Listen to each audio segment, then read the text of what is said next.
It's the second in a series of lectures organized by the National Broadcasting Commission with the theme Broadcasting, Democracy and the Challenge of a New Nigeria.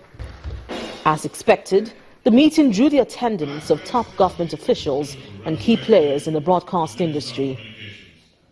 The Director General of the National Broadcasting Commission set the tone for the lecture.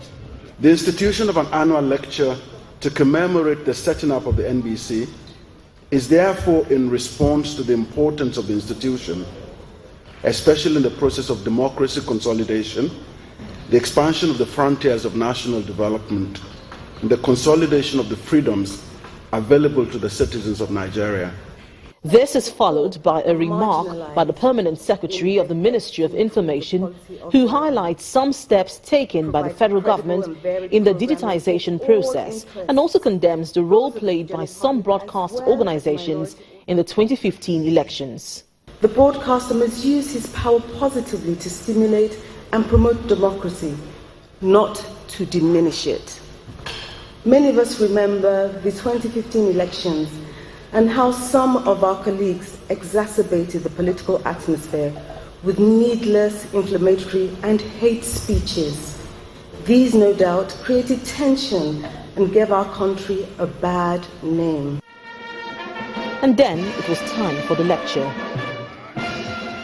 Taking participants through the history of broadcasting in Nigeria, its impact on democracy, and how the broadcast industry can be transformed into building the nation's democratic process, the former chairman of the Independent National Electoral Commission, INEC, strongly criticized the role of the broadcast industry in recent times. While privatization and deregulation has increased the number of broadcasting services and improved pluralism and diversity of media, it has done little to bring improvement in professional and ethical conduct in broadcasting or to minimize the influence of vested interests. Panelists also took time to dissect the lecture delivered.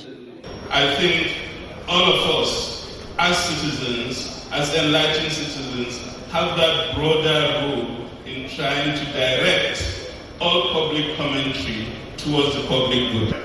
I think that the public broadcasters should be allowed to collect the license fees, to thrive on license fees, but go off advertising. And the advertising should be left for the private broadcasters. That way, it's going to be a win-win situation. The government must do everything within and possibly even outside its powers to ensure that NBC and other regulators are given the free hand. While building the nation's democracy calls for the participation of everyone, this gathering says it looks forward to see key players in the broadcast industry discharge their duties with all sense of responsibility to the people of Nigeria.